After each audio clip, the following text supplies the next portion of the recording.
Okay, tonight is the 5th of August 2011, and this is the 20th night. We're speaking on the Digha Nikaya Suttas. Tonight we come to Sutta number 25, Udumbarika-Sihanada Sutta. The great lions roar to the Udumbarikans. Thus have I heard. Once the Lord was staying in Rajagaha at the Vulture's Peak, and at that time the wanderer Nigroda was staying at the Udumbarika lodging for wanderers with a large company of some 3,000 wanderers. And one morning early the householder Sandana came to Rajagaha in order to see the Lord. Then he thought, it is not the proper time to see the blessed Lord. He is in retreat. It is not the proper time to see the meditating monks. They are in retreat. Perhaps I should go to the Udumbarika lodging for wanderers and call on Nigroda. And he did so. And just then Nigroda was sitting in the midst of a large crowd of wanderers who were all shouting and screaming and making a great clamor and indulging in various kinds of unedifying conversation about kings, robbers, ministers, armies, dangers, war, food, drink, clothes, beds, garlands, perfumes, relatives, carriages, villages, towns and cities, countries, women, heroes, street and well gossip, talk of the departed, desultory chat, speculation about land and sea, talk of being and non-being. Then Nigroda saw Sandana approaching from a distance, and he called his followers to order, saying, "Be quiet, gentlemen. Don't make a noise, gentlemen. The householder Sandana, a follower of the ascetic Gotama, is approaching. He is one of the number of white-robed householder followers of the ascetic Gotama in Rajagaha. And these good folk are fond of quiet. They are taught to be quiet and speak in praise of quiet. If he sees that this company is quiet, he will most likely want to come and visit us." At this, the wanderers fell silent. Then Sandana approached Nigroda and exchanged courtesies with him, and then sat down to one side. Then he said, "Reverend sirs, the way the wanderers of another faith conduct themselves when they come together is one thing. They make a great clamor and indulge in all manner of unedifying conversation, etc. The Blessed Lord's way is different. He seeks a lodging in the forest, in the depths of the jungle, free from noise, with little sound, far from the madding crowd, undisturbed by men, well fitted for seclusion." Then Nigroda replied, "Well now, householder, do you know whom the ascetic Gotama talks to? Whom does he converse with? From whom does he get his lucidity of wisdom?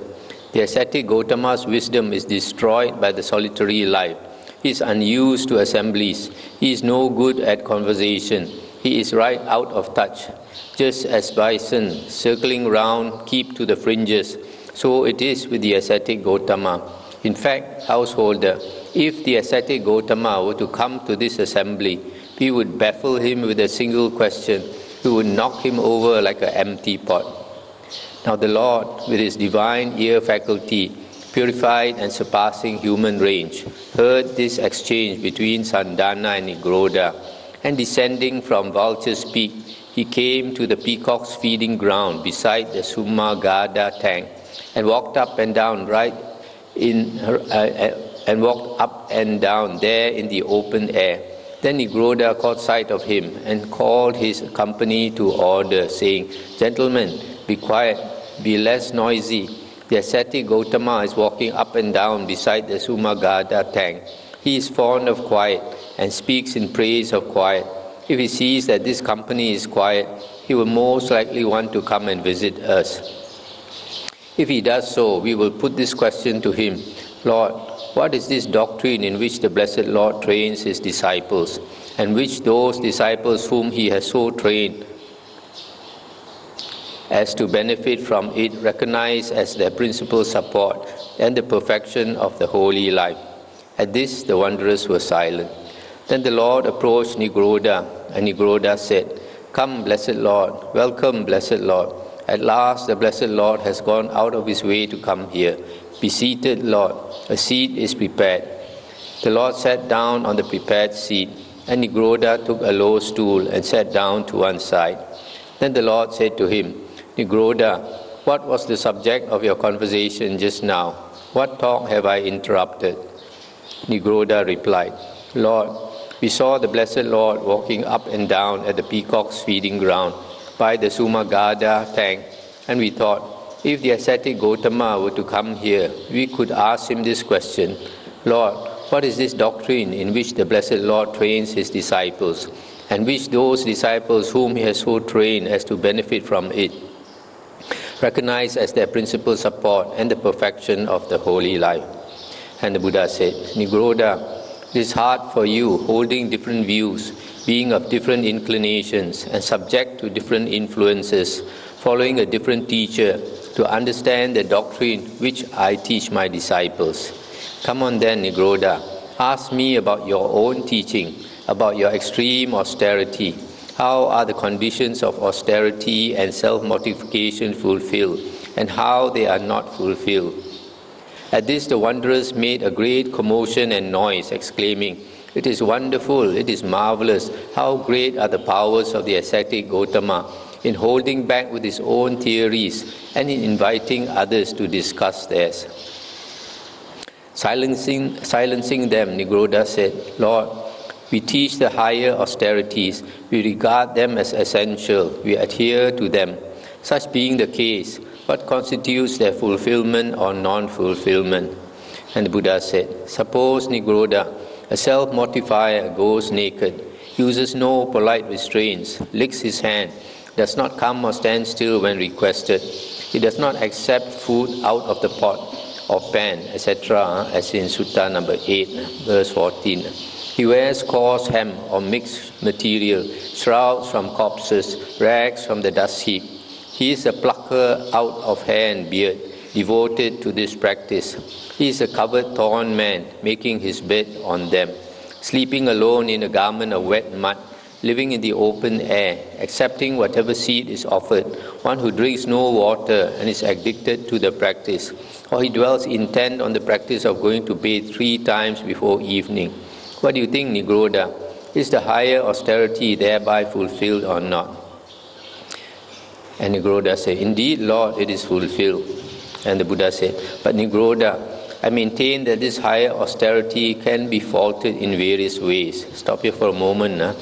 You see these self-mortifiers, they go naked and then they pluck their hair and the beard out. Instead of shaving it, they pluck it out, which is more painful.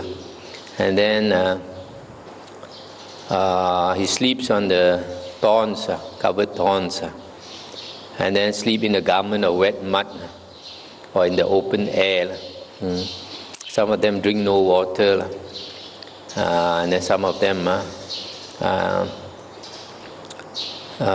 when the sun goes down, they go and submerge themselves in the river 3 times to wash away their sins.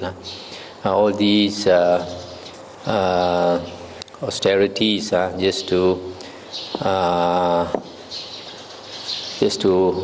punish the body. They think that's the way to purify themselves by cultivating all sorts of these ascetic practices. Then Nigroda asked, in what way, Lord, do you maintain that it can be faulted? And the Buddha said, take the case, Nigroda, of a self-mortifier who practices a certain austerity. As a result, he is pleased and satisfied at having attained his end. And this is a fault in that self-mortifier. Or else, in so doing, he elevates himself and disparages others. And this is a fault in that self-mortifier. Or else he has become intoxicated with conceit, infatuated and therefore careless. And this is a fault in that self-mortifier.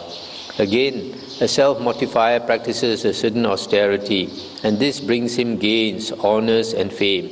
As a result, he is pleased and satisfied at having attained his end. Or else he elevates himself and disparages others.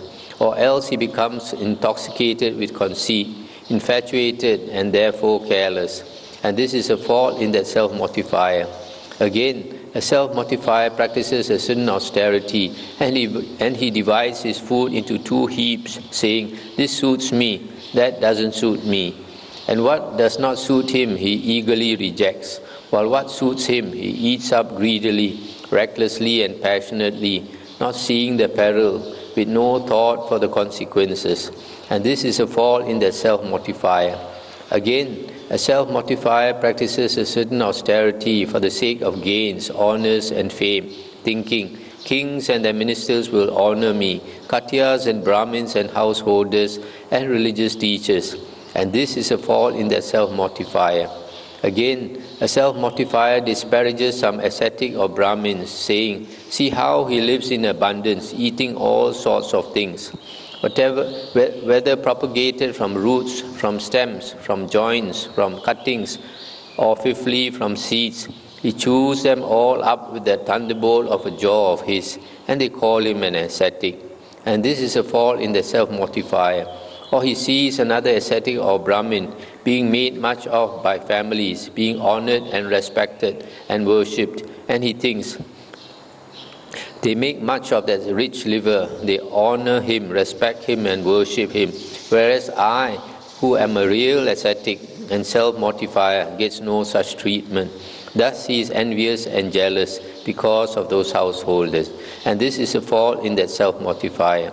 Again, a self-mortifier sits in a prominent position, and this is a fault in that self-mortifier. Or he goes round ostentatiously, showing off, among the families, as if to say, "See, this is my way of renunciation." And this is a fault in that self-mortifier. Or he behaves in an underhand way. On being asked, "Do you approve of this?" Although he does not approve, he says, "I do." Or although he does approve, he says, "I do not." In this way, he becomes a conscious liar. And this is a fault in that self-mortifier. Again, a self-mortifier, when the Tathagata or a disciple of the Tathagata presents the Dhamma in a way that should command his assent, withholds that assent. And this is a fault in that self-mortifier. Or he is angry and bad-tempered, and this is a fault in that self-mortifier. Or he is mean and spiteful, envious and jealous, crafty and deceitful, obstinate and proud, with evil desires and under their sway, with wrong views and given to extremist opinions. He is tainted with worldliness, holding on firmly, unwilling to give up. And this is a fault in that self-mortifier. What do you think, Nigroda? Are these things faults in the higher austerity or not? And Nigroda said, "Certainly they are, Lord. It could happen that a single self-mortifier was possessed of all these faults, not to speak of just one or the other." And then the Buddha continued. "Now, Nigroda, take the case of a certain self-mortifier who practices a certain austerity. As a result, he is not pleased and satisfied at having attained his end. This being so, in this respect he is purified. Again, he does not elevate himself and disparage others. Similarly with the other examples given before. Thus he does not become a conscious liar. In this respect he is purified. Again, a self-mortifier, when the Tathagata or a disciple of the Tathagata presents the Dhamma in a way that should command his assent, gives his assent. In this respect he is purified. And he is not angry or bad-tempered. In this respect he is purified. And he is not mean and spiteful, envious and jealous, crafty and deceitful, obstinate and proud. He is without evil desires and not under their sway, without wrong views and not given to extremist opinions. He is not tainted with worldliness, does not hold on firmly, and is not unwilling to give up. In this respect he is purified. What do you think, Nigroda?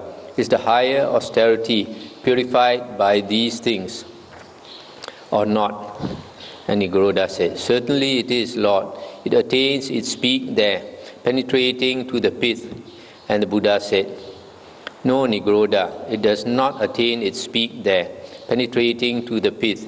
It has only reached the outer bark."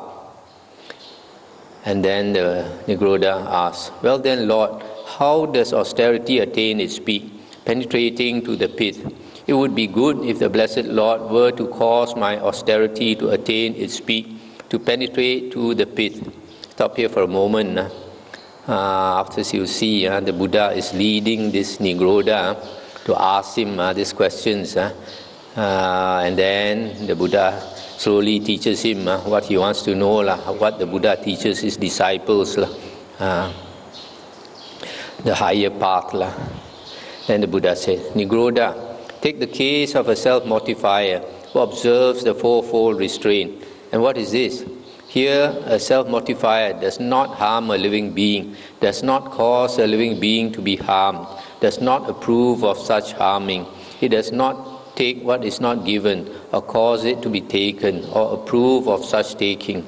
He does not tell a lie, or cause a lie to be told, or approve of such lying.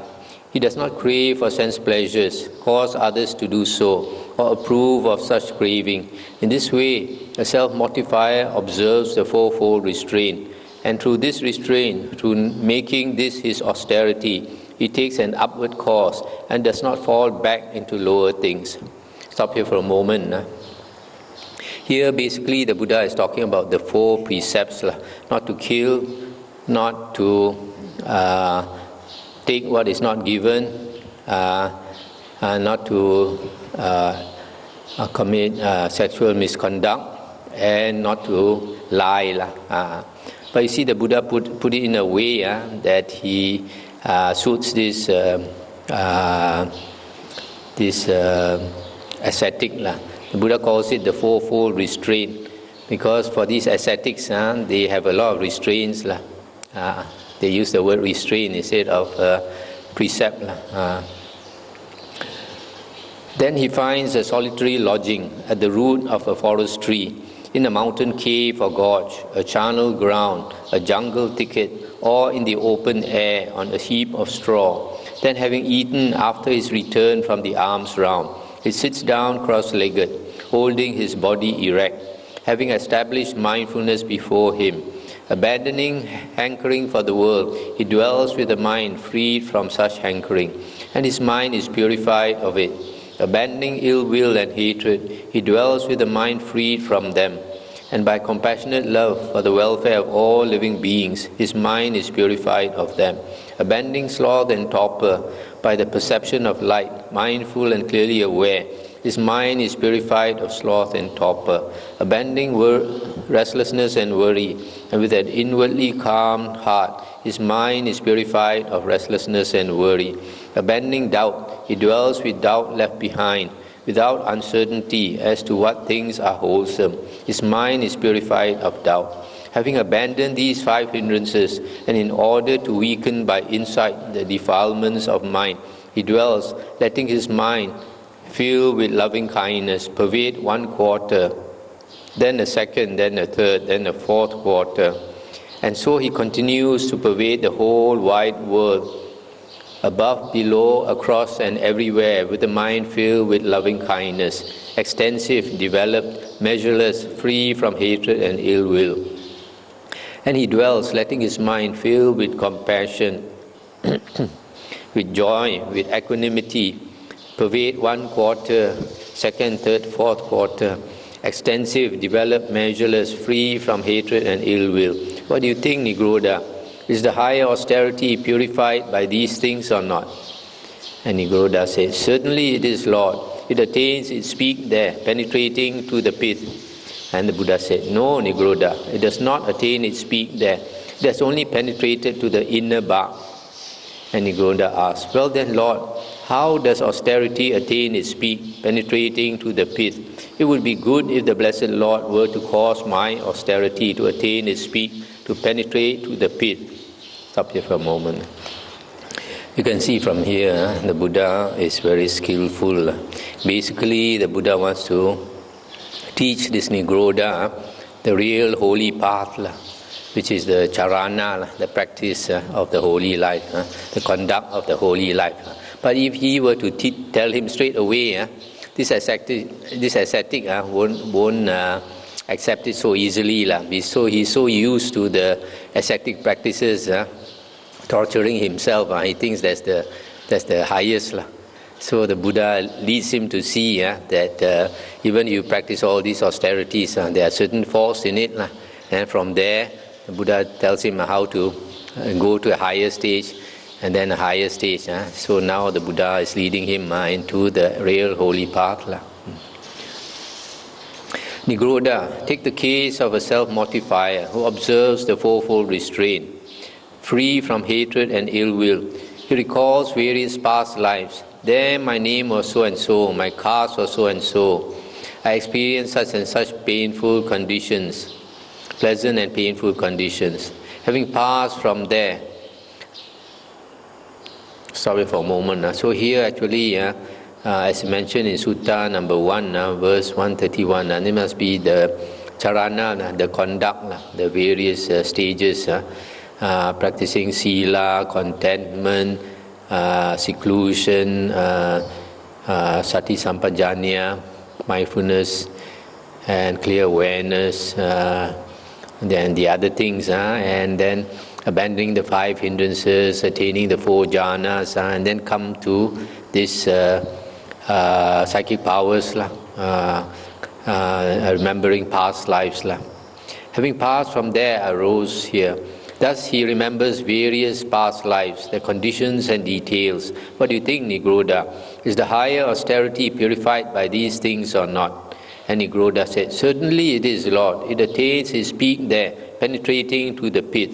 And the Buddha said, no, Nigroda, it only reaches the fibers surrounding the pit. Stop here for a moment. A lot of people think in the holy path, once you attain psychic power, that's the highest. But to the Buddha, it is not.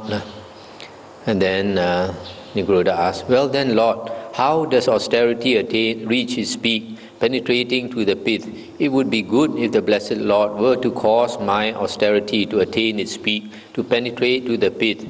And the Buddha said, well, Nigroda, take the case of a self-mortifier who observes the fourfold restraint, etc., etc., and then free from hatred and ill will. He remembers various past lives, their conditions and details. And then with the purified divine eye, he sees beings passing away and arising, base and noble, well-favored and ill-favored, to happy and unhappy destinations as karma directs them. What do you think, Nigroda? Is the higher austerity purified by these things or not? And he said, certainly it is, Lord. It attains its peak there, penetrating to the pit. And then the Buddha said, so indeed it is, Nigroda, that austerity is so purified as to reach its peak and penetrate to the pit. I think here they miss out, must be the another one, is that after this seeing beings taking rebirth according to karma, then the destruction of the asavas, contemplating the 4 noble truths, and destroying the asavas, which also means enlightenment or liberation from the round of rebirths. And then only it has penetrated to the pit, reached its peak. And so, Nigroda, when you ask, what Lord is this doctrine in which the Blessed Lord trains his disciples, and which those disciples whom he has so trained as to benefit from it recognize as their principal support and the perfection of the holy life? I say that it is by something far more reaching and excellent that I train them, through which they recognize as their principal support and the perfection of the holy life. At this the wanderers made a great commotion and noise, exclaiming, we and our teacher are ruined. We know of nothing higher or more far-reaching than our teaching. And when the householder Sandana realized these wanderers of other views are actually listening and attending to the Lord's words and inclining their minds to the higher wisdom, he said to Nigroda, Reverend Nigroda, you said to me, come now, householder, do you know whom the ascetic Gotama talks to, etc., etc.? His wisdom is destroyed by the solitary life. He is no good at conversation. He is right out of touch, etc. So now that the Blessed Lord has come here, why don't you baffle him with a single question and knock him over like an empty pot? And at these words, Nigroda was silent and upset. His shoulders drooped. He hung his head and sat there downcast and bewildered. Stop here for a moment. So you see, the Buddha was explaining all this in great detail. from the practice of simple self-torture, austerities, and slowly leading up to the sila precepts, and then the other factors of charana, the holy life, culminating in the 4 jhanas, and then the psychic powers, and then liberation from samsara. And these Nigroda's disciples, these other wanderers, they said, we and our teacher are ruined. We know of nothing higher and more far-reaching than our teaching. You know why they say this? Because then they realize that the Buddha's teaching is so high, so many steps more to go, but they are only at the bottom, only cultivating self-torture only. Haven't even started the holy life. Then they said, then they realize we are ruined. We know nothing more than only what our teachers have told us. So this Sandana was very happy to realize these wanderers are really listening to the Buddha.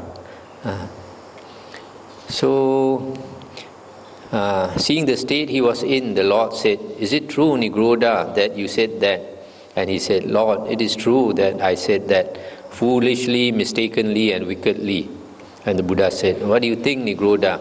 Have you ever heard it said by wanderers who were aged, venerable, the teachers of teachers, that those who in the past were arahants, sammasambuddhas, used to talk when they came together by shouting and screaming and making a great clamor and indulging in unedifying conversation, the way you and your teachers do? Or did they not say rather that those blessed ones sought lodging in the forest, in the depths of the jungle, free from noise, with little sound, far from the madding crowd, undisturbed by men, well fitted for seclusion, just as I do now? And Nigroda said, Lord, I have heard it said that those who were arahants, sammasambuddhas, did not indulge in loud talk, etc., but sought lodging in the forest, just as the blessed Lord does now. And the Buddha said, Nigroda, you are an intelligent man of mature years. Did it never occur to you to think the blessed Lord is enlightened and teaches a doctrine of enlightenment? He is self-restrained and teaches a doctrine of self-restraint. He is calm and teaches a doctrine of calm. He has gone beyond and teaches a doctrine of going beyond. He has gained Nibbana and teaches a doctrine for the gaining of Nibbana. At this, Nigroda said to the Lord, transgression overcame me, Lord, foolish, blind, and evil as I was, that I spoke thus of the Lord. May the Lord accept my confession of this fault, that I may restrain myself in future. And the Buddha said, indeed, Nigroda, transgression overcame you when through folly, blindness, and evil you spoke thus of me. But since you recognize the nature of your transgression and make amends as is right, we accept your confession. For Nigroda, it is a mark of progress in the discipline of the noble ones, if anyone recognizes the nature of his transgression and makes amends as is right, restraining himself for the future.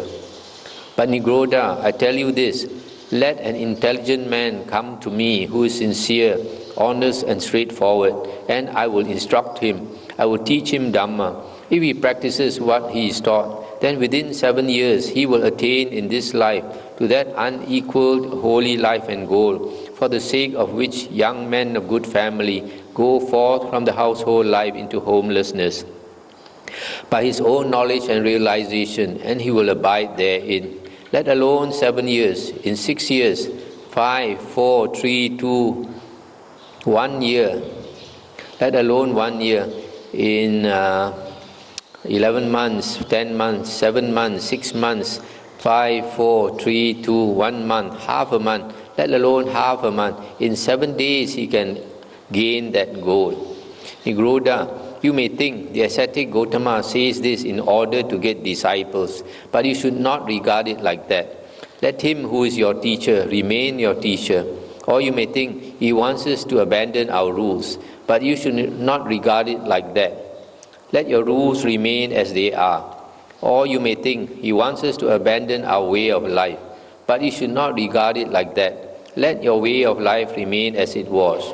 Or you may think he wants to establish us in the doing of things that according Our teaching are wrong and are so considered among us, but you should not regard it like that. Let those things you consider wrong continue to be so considered.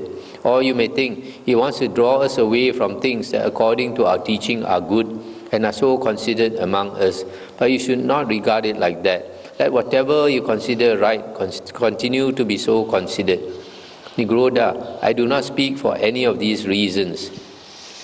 There are nigroda, unwholesome things or unwholesome states that have not been abandoned, tainted, conducive to rebirth, fearful, productive of painful results in the future, associated with birth, decay and death. It is for the abandonment of these things that I teach Dhamma. If you practice accordingly, these tainted states will be abandoned, and the states that make for purification will develop and grow, and you will all attain to and dwell in this very life by your own insight and realization in the fullness of perfected wisdom. At these words, the wanderers sat silent and upset. Their shoulders drooped. They hung their heads and sat there downcast and bewildered. So possessed were their minds by Mara. Then the Lord said, every one of these foolish men is possessed by the evil one, so that not a single one of them thinks. Let us now follow the holy life proclaimed by the ascetic Gotama, that we may learn it. For what do 7 days matter? Then the Lord, having uttered his lion's roar in the Udumbarika park, rose up in the air and alighted on the vulture's peak. And the householder Sandana also returned to Rajagaha. It's the end of the sutta. So you see this last part, the Buddha is hinting to them, if you are an honest, let an intelligent man come to me who is sincere, honest and straightforward, and I will instruct him, I will teach him Dhamma. So the Buddha is inviting them to come to be his disciples, and he is telling them in 7 days, if they strive hard, they can become enlightened. But their minds were overcome by Mara, and they did not take the hint that the Buddha dropped. So the Buddha flew off in the air just to show them. He didn't realize if they followed the Buddha, they can also fly off like the Buddha. Okay, I think we have time for another sutta. Sutta number 26, Cakkavatti-Sihanada Sutta, the lion's roar on the turning of the wheel. Chakka is the wheel. Thus have I heard. Once the Lord was staying among the Magadhans at Mathula. Then he said, monks, Lord, they replied. And the Lord said, monks, be islands unto yourselves, or be a lamp unto yourself. Be a refuge unto yourselves, with no other refuge. Let the Dhamma be your island or your lamp. Let the Dhamma be your refuge, with no other refuge. And how does a monk dwell as an island unto himself, as a refuge unto himself, with no other refuge, with the Dhamma as his island, with the Dhamma as his refuge, with no other refuge. Here a monk abides contemplating body in the body, ardent, clearly aware and mindful, having put away hankering and fretting for the world. He abides contemplating feelings in feelings, mind in mind, Dhamma in Dhamma, ardent, clearly aware and mindful, having put aside hankering and fretting for the world. Keep to your own preserves, monks, through your ancestral haunts. If you do so, then Mara will find no lodgment, no foothold. It is just by the building up of wholesome states that this merit increases. Stop here for a moment. Now that I come to here, I just remembered I forgot to comment that the Buddha said, let me see, this last part of the previous sutta, under paragraph 23, on page 394, the Buddha said, Nigroda, I do not speak for any of these reasons, but There are nigroda, unwholesome states that have not been abandoned, tainted, conducive to rebirth, fearful, productive of painful results in the future, associated with birth, decay and death. It is for the abandonment of these things that I teach the Dhamma. If you practice accordingly, these tainted things will be abandoned, and the things that make for purification will develop and grow. And you will all attain to and dwell in this very life by your own insight and realization in the fullness of perfected wisdom. So the Buddha is saying, as long as we have not become an Arahant, we have, all of us have unwholesome states in us. It is these unwholesome states that drag us down to rebirth and to the woeful plains of rebirth. So we practice the Dhamma to get rid of these unwholesome states. A lot of people come into the Dhamma, always think of trying to get jhana, trying to get jnana and all these things. They forget that actually you have to abandon all these unwholesome states before you can get. It's just like your hands is full with a lot of rubbish. Somebody wants to give you something better. Unless you throw away the rubbish, how can you have a free hand to take something better? So we have to get rid of all these unwholesome states, and we have to always examine ourselves, and also to rely on the sutta, the Buddha's words. Just like in this Sutta 26, the Buddha said, be a lamb unto yourselves, be a refuge unto yourselves with no other refuge. Let the Dhamma be your lamb, let the Dhamma be your refuge with no other refuge. So we have to depend ourselves to make the effort, but to depend on the Buddha's words to be our guide. We need a guide, and the best guide is the Buddha. Instead of looking for some sayadaw or some achan or some hamdru or some sifu. So the best teacher is with us, that is the Buddha. And now that the Buddha has entered Nibbana, his words in the suttas, in the 5 Nikayas, is our refuge, our real refuge. So we take the Buddha's words as our guide and we strive. So one half of the practice is to get rid of unwholesome states. The other half is to, but only after we get rid of the unwholesome states that we can achieve the jhanas and the higher states and all that. So the Buddha's words are the theory, and then meditation and getting rid of unwholesome states. The charana part is all there. So the Buddha says, keep to your own preserves, keep to your ancestral haunts. What he means is that we should keep to the 4 objects of sati or satipatthana. We should put our attention on these 4 objects instead of Mara's playground. Mara's playground is the world of the sights, sounds, smells, taste and touch, and also the mind. So, but worldly people, we want to indulge in all these worldly pleasures. That is Mara's bait.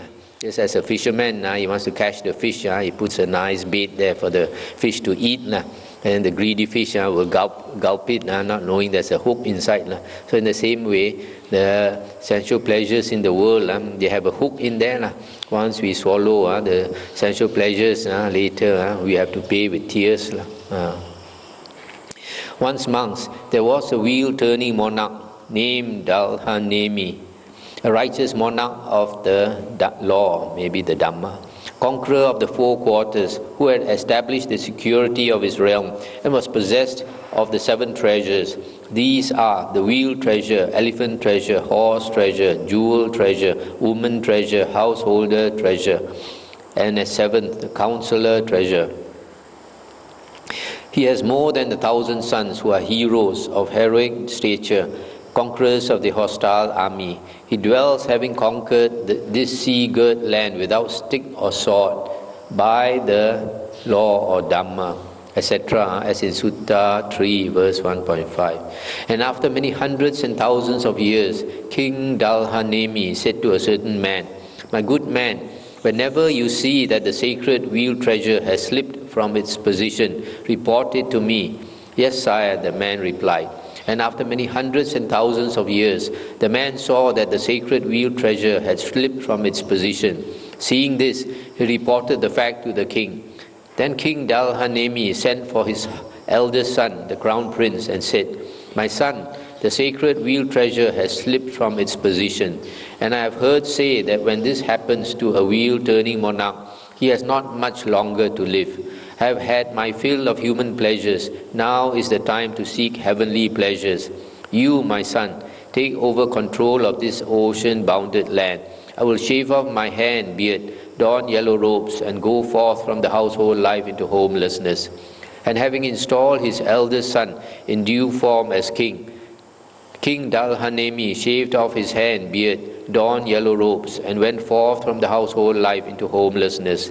And 7 days after the royal sage had gone forth, the sacred wheel treasure vanished. Then a certain man came to the anointed Katya king and said, "Sire, you should know that the sacred wheel treasure has disappeared." At this the king was grieved and felt sad. He went to the royal sage and told him the news. And the royal sage said to him, "My son, you should not grieve or feel sad at the disappearance of the wheel treasure. The wheel treasure is not an heirloom from your fathers. But now, my son, you must turn yourself into an Aryan wheel turner.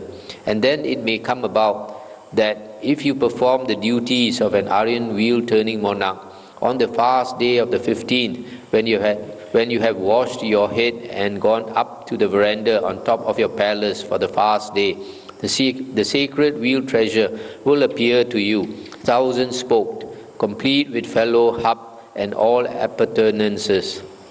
And he asked, "But what, sire, is the duty of an Aryan wheel-turning monarch?" And the royal sage or chaplain said, "It is this, my son, yourself depending on the Dhamma, honoring it, revering it, cherishing it, doing homage to it and venerating it, having the Dhamma as your badge and banner, acknowledging the Dhamma as your master. You should establish guard, ward and protection according to Dhamma for your household, your troops, your nobles and vassals, for Brahmins and householders, town and country folk, ascetics and Brahmins, for beasts and birds. Let no crime prevail in your kingdom, and to those who are in need, give property. And whatever ascetics and Brahmins in your kingdom have renounced the life of sensual infatuation and are devoted to forbearance and gentleness, each one taming himself, each one calming himself, each one striving for the end of craving. From time to time we should go to them and consult them as to what is wholesome and what is unwholesome, that what is blameworthy and what is blameless, what is to be followed and what is not to be followed, and what action will in the long run lead to harm and sorrow, and what to welfare and happiness. Having listened to them, you should avoid evil and do what is good. That, my son, is the duty of an Aryan wheel-turning monarch." Stop here for a moment. This part also quite interesting. He's telling this new king that he have to conduct himself like a wheel-turning monarch. Then the wheel will appear, and how to do it? Have to use the Dhamma as the guide. Using Dhamma to protect all the people, and even including animals. And then those who are in need, give them whatever they need so that they don't have to steal and kill and all that. And then to seek advice from ascetics and Brahmins who have renounced the life of sensual infatuation. That's a real monk, a real recluse, a real ascetic, is one who has renounced the life of sensual infatuation and then devoted to forbearance and gentleness, striving for the end of craving. Only those type of ascetics or monks are worthy of being teachers, worthy of being a guide to the king. So Then this chaplain told him to listen to such real recluses, ascetics. Yes, sire, said the king, and he performed the duties of an Aryan wheel-turning monarch. And as he did so, on the fast day of the 15th, that means the full moon day, when he had washed his head and gone up to the veranda on top of his palace for the fast day, the sacred wheel treasure appeared to him, thousand-spoked, complete with fellow hub and all appurtenances. Then the king thought, I have heard that when a duly anointed Katya king sees such a wheel on the fast day of the 15th, he will become a wheel-turning monarch. May I become such a monarch.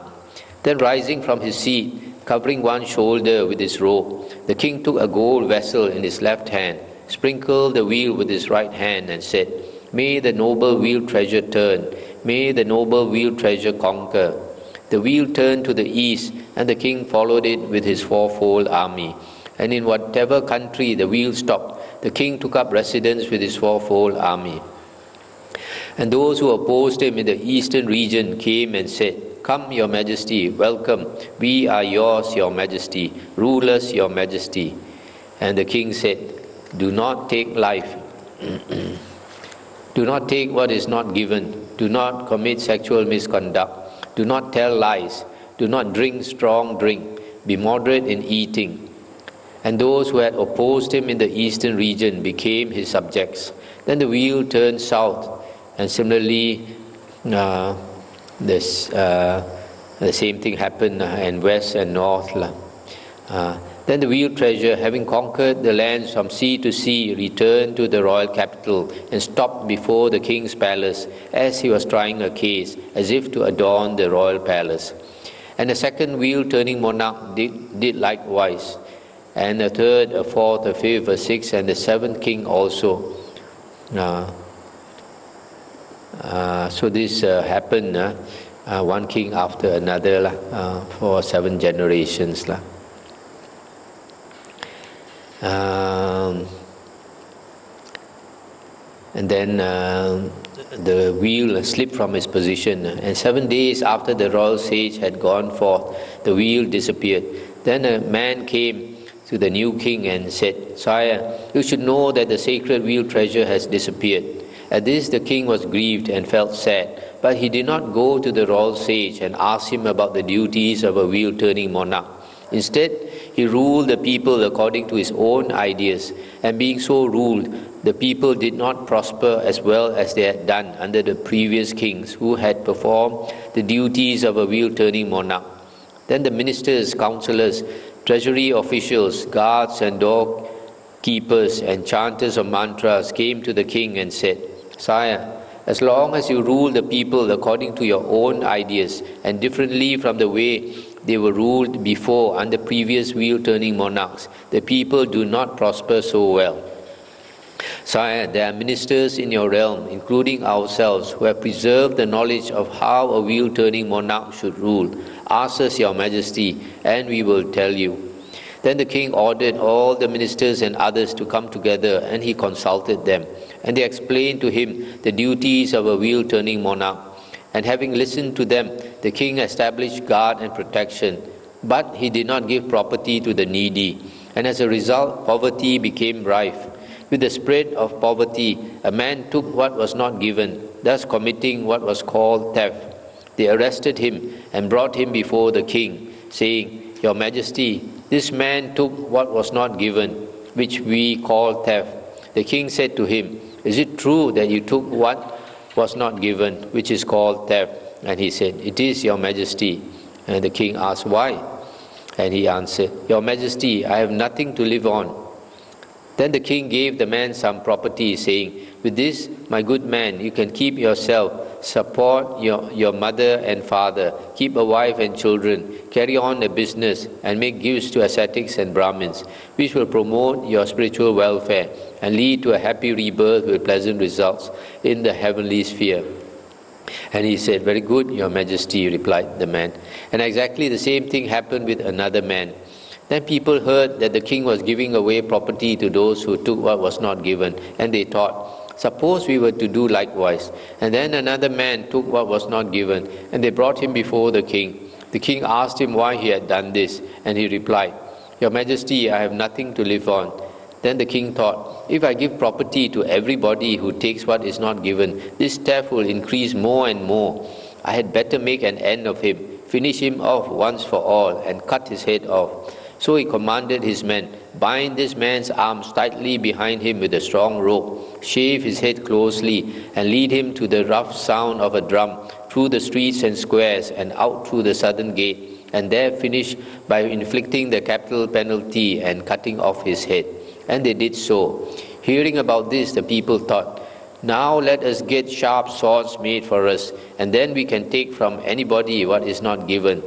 And we will make an end of them, finish them off once for all, and cut off their heads. So having procured some sharp swords, they launched murderous assaults on villages, towns, and cities, and went in for highway robbery, killing their victims by cutting off their heads. Thus, from the not giving of property to the needy, poverty became rife. From the growth of poverty, the taking of what was not given increased. From the increase of theft, the use of weapons increased. From the increased use of weapons, the taking of life increased. And from the increase in the taking of life, people's lifespan decreased, their beauty decreased. And as a result of this decrease of lifespan and beauty, the children of those whose lifespan had been 80,000 years lived for only 40,000. Stop here for a moment. So you can see from here how important the ruler or the government of a country is. If the ruler or the government of a country doesn't take care of the people, doesn't ensure that all the people are not poor, then they have to steal because they have nothing to live on. And then if you punish them, then the crime will increase instead of decrease. So if you rule by Dhamma, it's different, fair to everybody, take care of everybody, even including animals, then everybody will prosper. And a man of the generation that lived for 40,000 years took what was not given. He was brought before the king, who asked him, Is it true that you took what was not given, what is called theft? And he said, No, Your Majesty, he replied, thus telling a deliberate lie. Thus from the not giving of property to the needy, the taking of life increased, and from the taking of life, lying increased. From the increase in lying, people's lifespan decreased, their beauty decreased, and as a result, the children of those whose lifespan had been 40,000 years lived for only 20,000. So this man, when he was caught, he thought if he admit that he stole, they will kill him, they will cut off his head, so he started to lie. And a man of the generation that lived for 20,000 years took what was not given. Another man denounced him to the king, saying, Sire, such and such a man has taken what was not given, thus speaking evil of another. Thus from the not giving of property to the needy, the speaking evil of others increased, and in consequence people's lifespan decreased, their beauty decreased, and as a result, the children of those whose lifespan had been 20,000 years lived for only 10,000. And of the generation that lived for 10,000 years, some were beautiful and some were ugly. And those who were ugly, being envious of those who were beautiful, committed adultery with others' wives. Thus from the not giving of property to the needy, sexual misconduct increased, and in consequence people's lifespan decreased, their beauty decreased, and as a result, the children of those whose lifespan had been 10,000 years lived for only 5,000. And among the generation whose lifespan was 5,000 years, two things increased, harsh speech and idle chatter, in consequence of which people's lifespan decreased, their beauty decreased, and as a result, the children of those whose lifespan had been 5,000 years lived some 2,500 years, and some for only 2,000. And among the generation whose lifespan was 2,500 years, covetousness and hatred increased, and in consequence people's lifespan decreased, their beauty decreased, and as a result, the children of those whose lifespan had been 2,500 years lived for only 1,000. Among the generation whose lifespan was 1,000 years, false opinions increased, and as a result, the children of those whose lifespan had been 1,000 years lived for only 500. And among the generation whose lifespan was 500 years, three things increased: incest, excessive greed, and deviant practices. And as a result, the children of those whose lifespan had been 500 years lived some for 250 years, some for only 200. And among those whose lifespan was 250 years, these things increased: lack of respect for mother and father, for ascetics and Brahmins, and for the head of the clan. Thus, from the not giving of property to the needy, the lack of respect for mother, etc., for ascetics and Brahmins, for the head of the clan increased, and in consequence, people's lifespan and beauty decreased. And the children of those whose lifespan had been 2.5 centuries lived for only 100 years. Monks, a time will come when the children of these people will have a lifespan of 10 years, and with them, girls will be marriageable at 5 years old, and with them, these flavors will disappear: ghee, butter, sesame oil, molasses, and salt. Among them, kudrusa grain will be the chief food, just as rice and curry are today. And with them, the 10 causes of moral conduct will completely disappear, and the 10 causes of evil will prevail exceedingly. For those of a 10-year lifespan, there will be no word for moral. So how can there be anyone who acts in a moral way?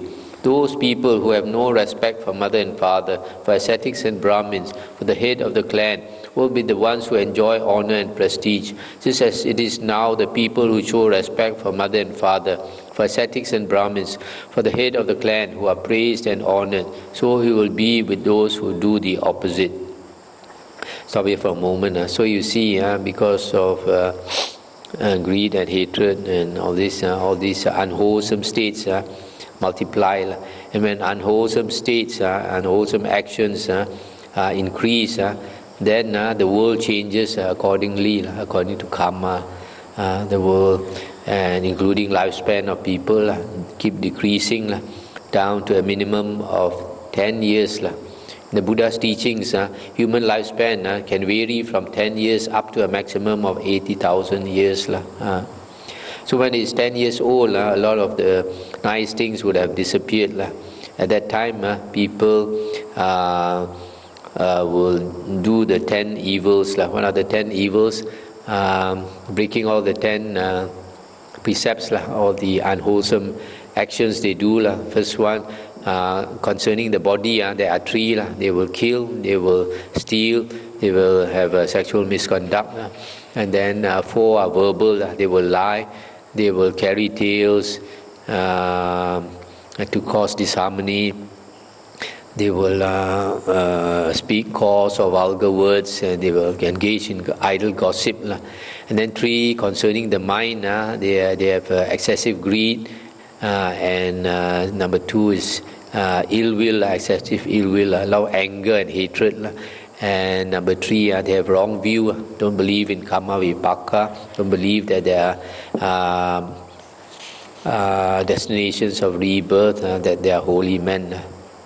Among those of a 10-year lifespan, no account will be taken of mother or aunt, of mother's sister-in-law, of teacher's wife, or of another's, or of one's father's wives, and so on. All will be promiscuous in the world, like goats and sheep, fowl and pigs, dogs and jackals.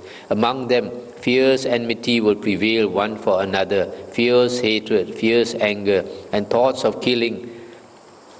Mother against child and child against mother, father against child and child against father, brother against brother, brother against sister, just as the hunter feels hatred for the beast he stalks. And for those of a 10-year lifespan, there will come to be a short interval of 7 days, during which they will mistake one another for wild beasts. Sharp swords will appear in their hands, and thinking there is a wild beast, they will take each other's lives with those swords. But there will be some beings who will think, let us not kill or be killed by anyone. Let us make for some grassy thickets or jungle recesses or clumps of trees, for rivers hard to ford or inaccessible mountains, and live on roots and fruits of the forest. And this they will do for 7 days. Then at the end of the 7 days they will emerge from their hiding places and rejoice together of one accord, saying, "Good beings, I see that you are alive." And then the thought will occur to those beings, "It is only because we became addicted to evil ways that we suffered this loss of our kindred. So let us now do good. What good thing can we do? Let us abstain from the taking of life. That will be a good practice." And so they will abstain from the taking of life. And having undertaken this good thing, will practice it.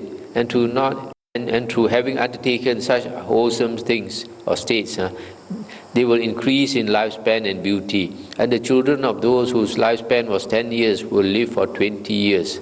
Stop here for a moment. So, when people's lifespan are 10 years old, there are certain times when there is a short interval of 7 days when they think that other human beings are wild beasts and they kill each other. This reminds me of some people, they go hunting, they go shooting wild boar very often. Those who go hunting very often, after some time, something will happen. Sometimes when they mistake their friends for the wild boar and they shoot their friend. They honestly see their friend as a wild boar and they shoot and kill their friend. It's because of karma. Because this world is all created by consciousness, so it can change according to the mind, because the mind creates the world. So if the mind is evil, then these things can happen. So in the same way, these people, for 7 days they kill each other, and then there are some people who get frightened and then run off to hide. And after hiding, they come out from the hiding place, then they see those their friends are still alive. Then they are very happy, and then they realize that they did not kill, so they are alive. So they keep the precept of not taking life. Then it will occur to those beings, it is through having taken to wholesome practices that we have increased in lifespan and beauty. So let us perform still more wholesome practices. Let us refrain from taking what is not given, from sexual misconduct, from lying speech, from slander, from harsh speech, from idle chatter, from covetousness, from ill will, from wrong views. Let us abstain from 3 things: incest, excessive greed, and deviant practices. Let us respect our mothers and fathers, ascetics and Brahmins, and the head of the clan, and let us persevere in these wholesome actions. Stop here for a moment. So just now we just heard these things that they want to do, actually the 10 wholesome practices.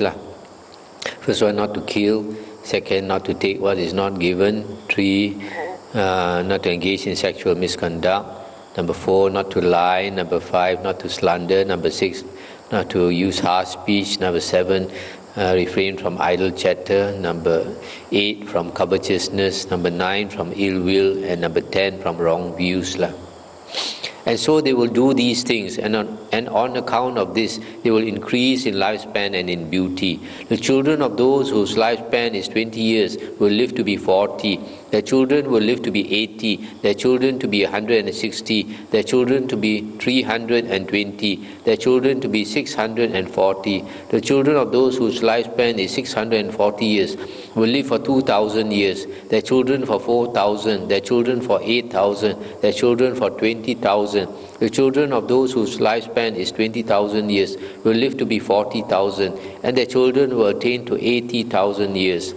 Among the people with an 80,000 year lifespan, girls will become marriageable at 500, and such people will know only 3 kinds of disease: greed, fasting, and old age.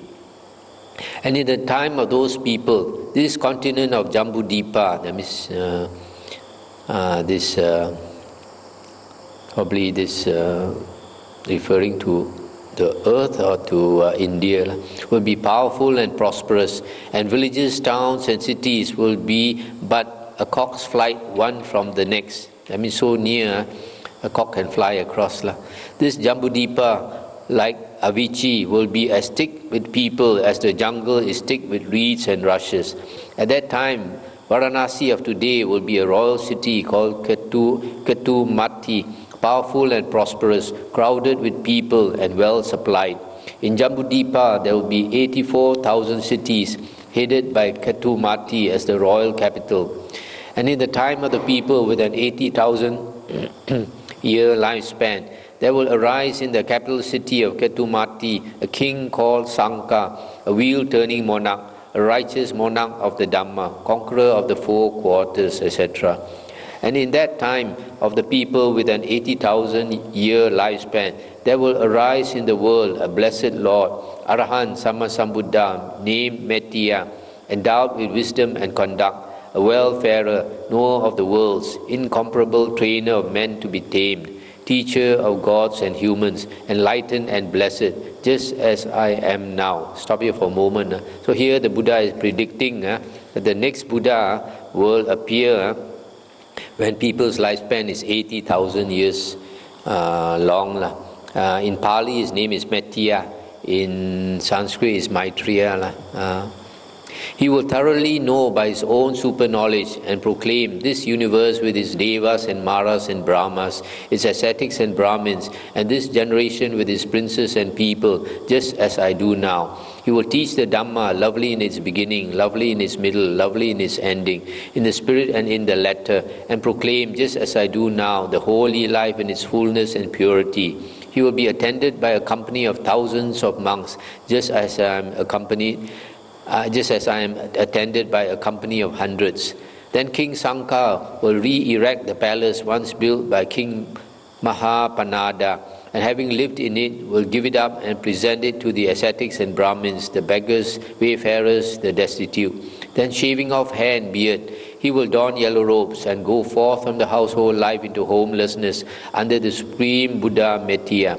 Having gone forth, he will remain alone in seclusion, ardent, eager and resolute, and before long he will have attained in this very life, by his own super knowledge and resolution, that unequalled goal of the holy life, for the sake of which young men of good family go forth from the household life into homelessness, and will abide therein. Monks, be islands unto yourselves, be a refuge unto yourselves, with no other refuge. Let the Dhamma be your island, let the Dhamma be your refuge, with no other refuge. And how does a monk dwell as an island unto himself? Here, a monk abides contemplating body in body, ardent, clearly aware and mindful, having put aside hankering and fretting for the world. He abides contemplating feelings in feelings, mind in mind, Dhamma in Dhamma, ardent, clearly aware and mindful, having put aside hankering and fretting for the world. Keep to your own preserves, monks, to your ancestral haunts. If you do so, your lifespan will increase, your beauty will increase, your happiness will increase, your wealth will increase, your power will increase. And what is the length of life for a monk? Here a monk develops the basis of psychic power, which is concentration of intention accompanied by effort of will.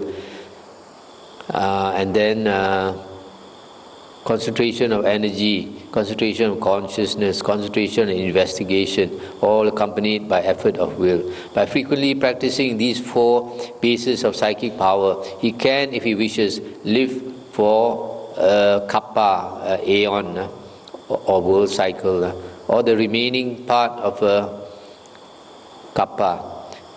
That is what I call length of life for a monk. And what is beauty for a monk?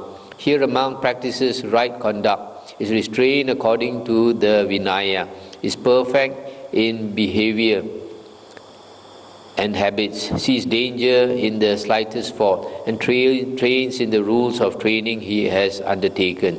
That is beauty for a monk. And what is happiness for a monk? Here, a monk detached from sense desires enters the first jhana, second, third, fourth jhana. That is happiness for a monk. And what is wealth for a monk? Here a monk, with his heart filled with loving kindness, dwells suffusing one quarter, the second, the third, the fourth. Thus he dwells suffusing the whole world, upwards, downwards, across, everywhere, with a mind filled with loving kindness. metta, abundant, unbounded, without hate or ill will. Similarly, he dwells suffusing the world with compassion, joy, and equanimity. That is wealth for a monk. And what is power for a monk? Here, a monk, by the destruction of the asavas, enters and abides in that corruptionless liberation by mind and liberation by wisdom, which he has attained in this very life by his own super knowledge and realization. That is power for a monk.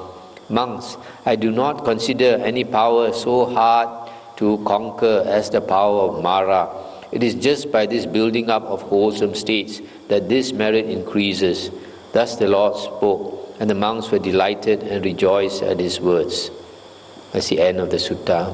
So this last part, the Buddha says, I do not consider anything so hard to conquer as the power of Mara. This Mara, I think, does not refer to Mara in heaven, but Mara referring to the Mara inside us, the defilements inside us, greed, hatred, and delusion, and all other states associated with that. So, in this sutta, a lot of it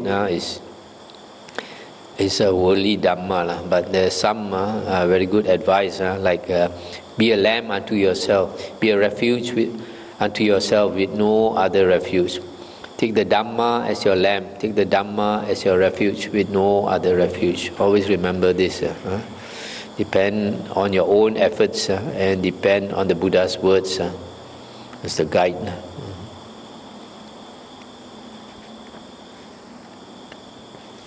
The previous sutta that what the Buddha said to Nigroda also extremely good. Buddha said, I teaches the Dhamma. There are Nigroda, unwholesome states that have not been abandoned, tainted, conducive to rebirth, fearful, productive of painful results in the future, associated with birth, aging, and dying. It is for the abandonment of these states that I teach the Dhamma. If you practice accordingly, these tainted states will be abandoned, and the states that make for purification will develop and grow, and you will attain to and dwell in this very life by your own insight and realization in the fullness of perfected wisdom. Such good advice from the Buddha. Anything to discuss? You said that only enlightenment among story unwholesome thoughts fully. But I thought that would be second jhana.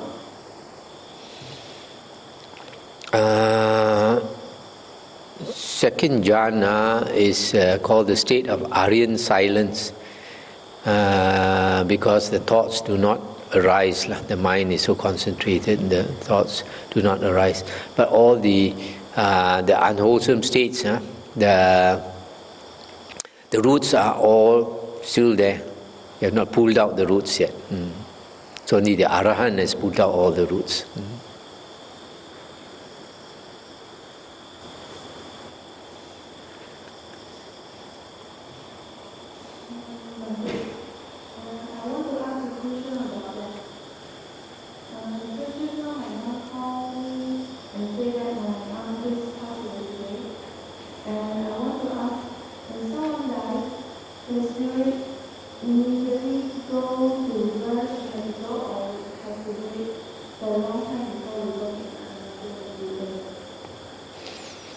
So the question is whether rebirth, when a person dies, rebirth is immediate or not.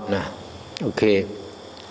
In the Buddha's teachings, there are 5 destinations of rebirth. So it depends whether it depends on where that person is going for rebirth. In the sutta, the Buddha says that if a person's karma is such that he is going to be reborn as a human being, then he has to wait for the right time to enter the womb of the mother. And what is the right time? Firstly, the mother and father must come together. Secondly, the mother is in the right season. That means the mother is fertile. There's the egg there. And then the thirdly is this being,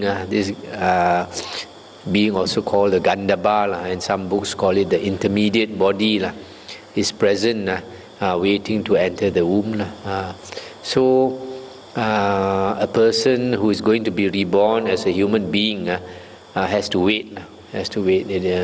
How long is not stated in the suttas, maybe a few weeks, and then that person, that being will enter the womb and is considered reborn. Since that is the case for human beings, it's probably the case for animal rebirth also, because the person is going to be reborn as an animal, has to go into the womb of an animal also, so he also has to wait. As for the other three, it should be immediate.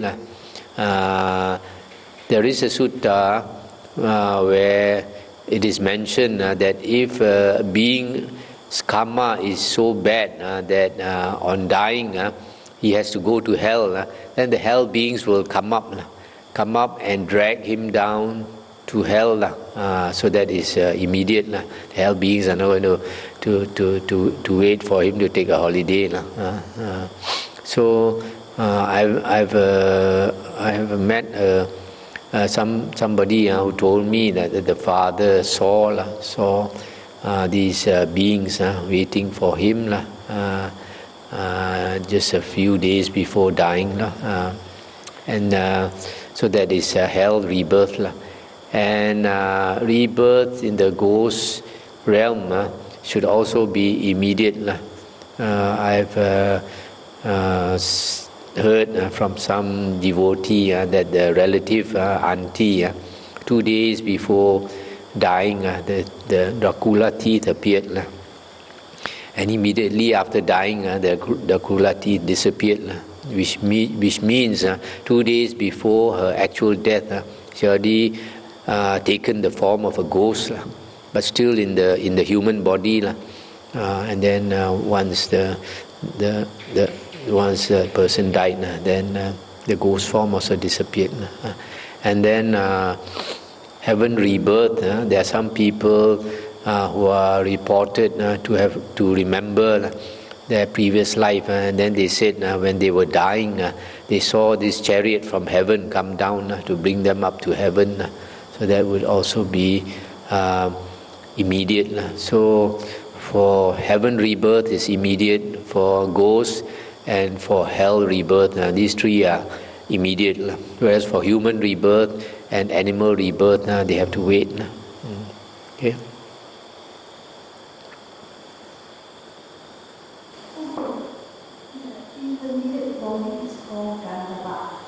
In the sutta, it's called Gandhabba. That's a different Gandhabba. Same word.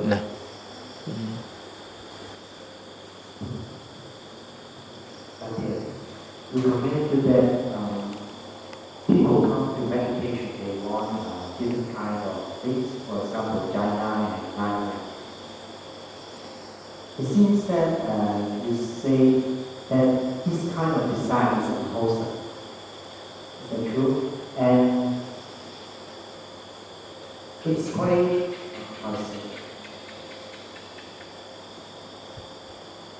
and if we have a desire for getting achievement in the spiritual life, would that fall into unwholesome things?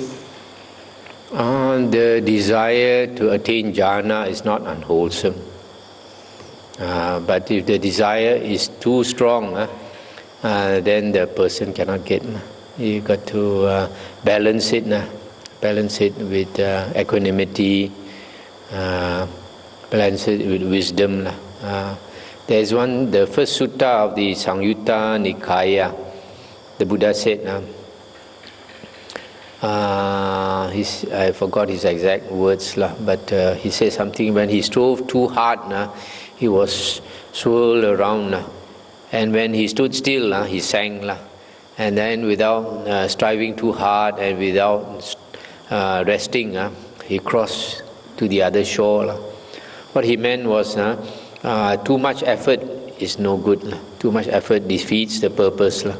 When he practiced the austerities for the first for much of the 6 years before enlightenment, he practiced too hard, nearly killed himself. Then only he realized. Then he stopped practicing so hard. But if he didn't practice at all, also it makes no progress. He said he sinks. So you got to practice hard, but the mind must be equanimous.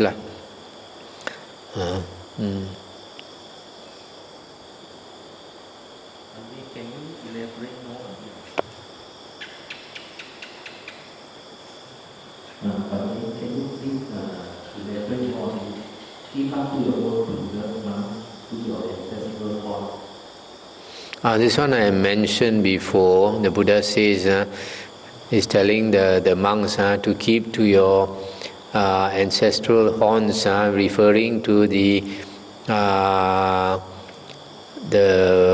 ancestor refers to the Sangha, the monks before them. The monks before practice always by paying the attention only to 4 things. These 4 objects of sati, not to stray out from these 4 objects of sati. If you stray out of these 4 objects of sati, there is Mara's ground. Mara will catch you. Okay.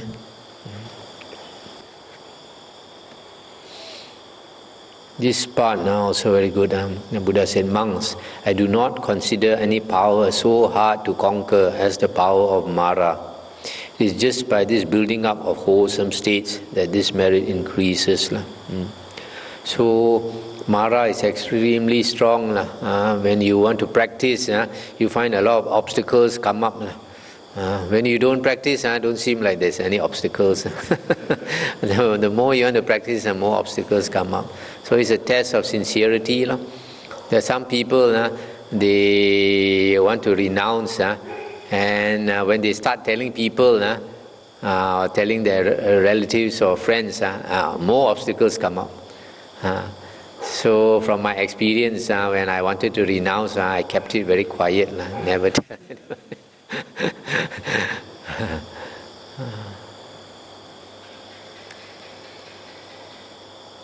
And then it is by the building up of wholesome states that your merit increases. In other words, if you do a lot of build up a lot of wholesome states, like in your even dana, sila, humility, diligence, being helpful to others, having metta, having compassion, helping others in any way you can, then all these is building up your blessings, so that when you practice, it's much easier to progress. You find, I notice those people who come to the monastery to meditate, those who have a very good heart, they practice easily. They get into concentration easily. Whereas those who have not taken the trouble to build up all these good states, they don't have enough blessings, their mind is very disturbed. Because in the suttas, the Buddha says a precondition for concentration is a happy mind. If you do a lot of good things to help people and all this, then your mind is always happy. And when your mind is happy, it can easily calm down. If you don't build up all these good states, then you are not happy with yourself. You have remorse. You regret you didn't do this. You regret you did something wrong. You regret you didn't do enough, and all these things. Then your mind is not happy. Your meditation cannot take off.